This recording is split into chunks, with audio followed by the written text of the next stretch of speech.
आचार्यको जन्म जयन्तीको अवसरमा प्रस्तुत छ एकाङ्की नाटक भानुभक्तको प्रेरणा। नानीहरू, आज भानु जयन्ती हो। के कसैलाई भानुभक्त आचार्य बारे केही जानकारी छ? सर, उहाँ नेपाली भाषाका आदि कवि हुनुहुन्छ। उहाँले संस्कृतमा रहेको रामायणलाई नेपाली भाषामा अनुवाद गर्नुभएको थियो। ठिक भन्यो, तर उहाँलाई यस्तो महान काम गर्ने प्रेरणा कसबाट मिल्यो? सर, मलाई थाहा छैन। ल त आज हामी समय यात्रा गरेर त्यो घटनातर्फ जाउँ। दृश्य 2। जंगलको बाटो भानुभक्त हिँडिरहेका छन्। एक घाँसी घाँस काट्नमा व्यस्त छन्। नमस्ते भाइ, तपाईँ यो वनमा एक्लै के गर्नुभएको? नमस्ते हजुर, म एक घाँसी के गर्नु र घाँस काटिरहेको छु। दिनभरि यस्तो कठिन परिश्रम गर्नुहुन्छ, थकाइ लाग्दैन? परिश्रम गर्नेलाई थकाइ भन्दा पनि कर्तव्य ठुलो लाग्छ नानी। तपाईँले कुरा त निकै राम्रो पो गर्नुभयो त घाँसी दाइ। यो घाँस काटेर के गर्नुहुन्छ? नानी, म त एउटा साधारण मान्छे। धेरै धन पनि मसँग छैन। बस घाँस काट्छु अनि लगेर बेच्छु।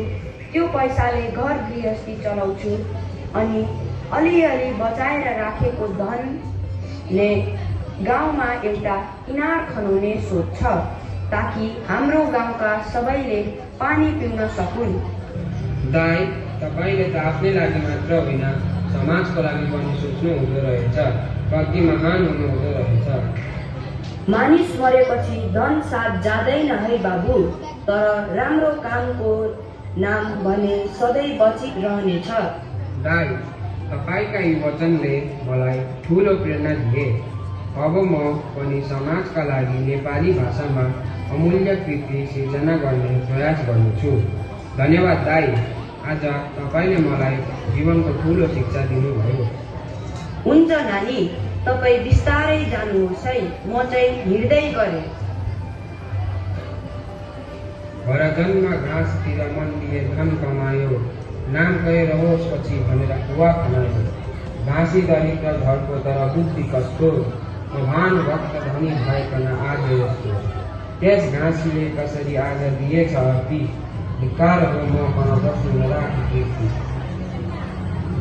फेरि विद्यालयको कक्षा। विद्यार्थीहरू उत्साहित छन्। सर, एउटा घाँसीको प्रेरणाले भानुभक्त जस्तो महान साहित्यकार जन्मियो रहेछ नि। हामीले पनि समाजका लागि राम्रो काम गर्न पर्छ र नेपाली भाषा, साहित्य र संस्कृतिको सम्मान गर्नुपर्छ। ठिक भन्यो, भानुभक्तको जीवनले हामीलाई परोपकार, भाषा प्रेम र कर्मको महत्त्व सिकाउँछ। आदि कवि भानुभक्त आचार्य अमर रहुन्, नेपाली भाषा अमर रहोस्। भानुभक्त आचार्यको जन्म जयन्तीले हामीलाई आफ्नो भाषा, साहित्य र संस्कृति प्रति गर्व गर्न प्रेरणा दिन्छ। धन्यवाद।